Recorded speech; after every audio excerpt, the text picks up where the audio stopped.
Hello, my name is Luke Corbett, and welcome to this visual analysis to the ending of Be Right Back, an episode of Black Mirror. In particular today, I'm going to be focusing on how the audio and visual cues of the scene support the idea that the man in Martha's attic is not a normal human being, which is shown through the myriad of uncanny and unnatural things that he does, not the least of which being his association with artificial lighting and his ties to the uncanny valley. So let's pick this up and start at the beginning, a drive through rural Britain.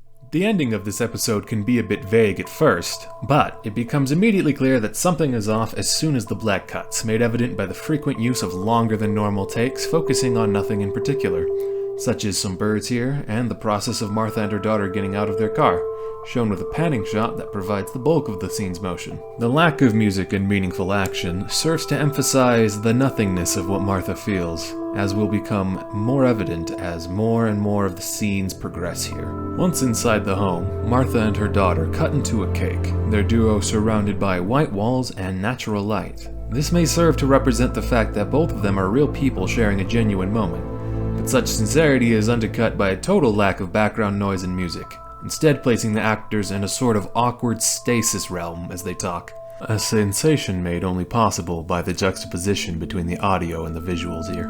When Martha's daughter decides to give a slice of cake to Ash in the attic, Martha hesitates but relents, leading to a shot in a hallway wherein we see the characters out of focus, with emphasis placed instead on an unpainted part of the home. This piece of the wall is given near center stage, and all the attention a wall prop could ever ask for, being a nostalgic piece of the house's history and also displaying Martha's inability to let go of the past.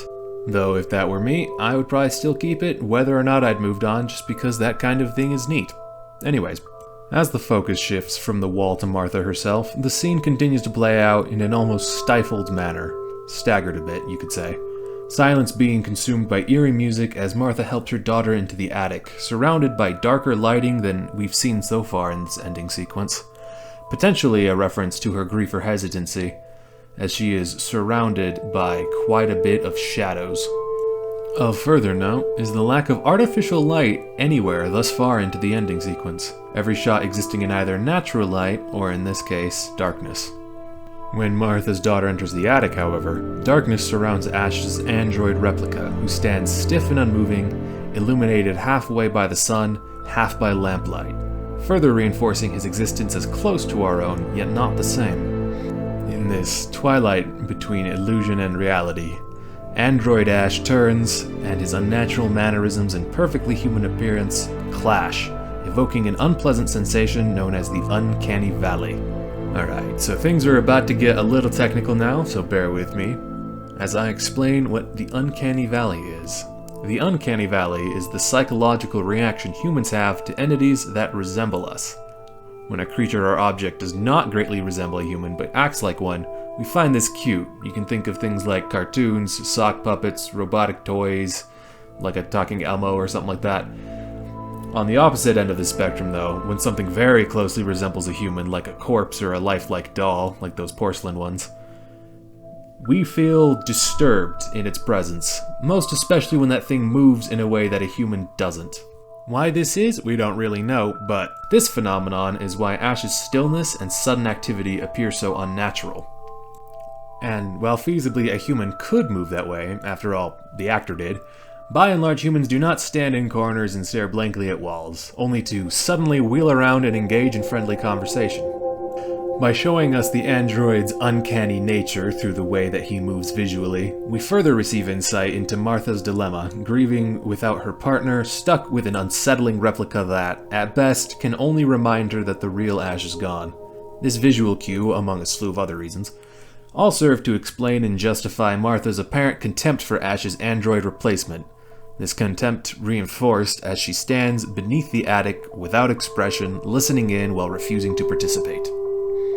Something else you can notice is when Martha's daughter approaches the fake Ash in the attic, she is now completely surrounded by shadows, neither illuminated artificially or by real light. As she comes closer, Ash steps into the frame, obscuring part of it as they talk, never coming into focus. This obscurement of the shot could be representative of the negative impact his presence is having on the family that's causing them to stagnate, or it could just be nothing and that's the way they were shot.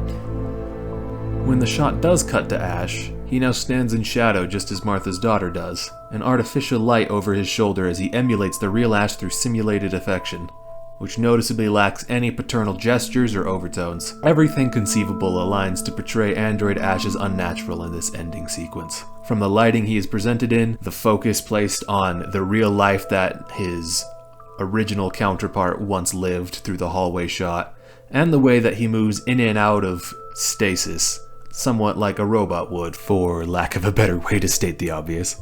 Ash is an uncanny and unnatural addition into Martha's life, one that instead of helping her grieve as it was intended, locks her in that grief forever, unable to let go, unable to move on, eternally reminded of the actual partner she lost.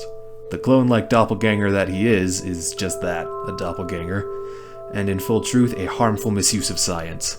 And I think that the visual cues here, all of them really, point to that fact. Anyways, I'd like to thank you all for watching this video. I hope you enjoyed. Overall, this is a fun little ending sequence, with plenty to do with lighting and the behavior of the show's very qualified actors.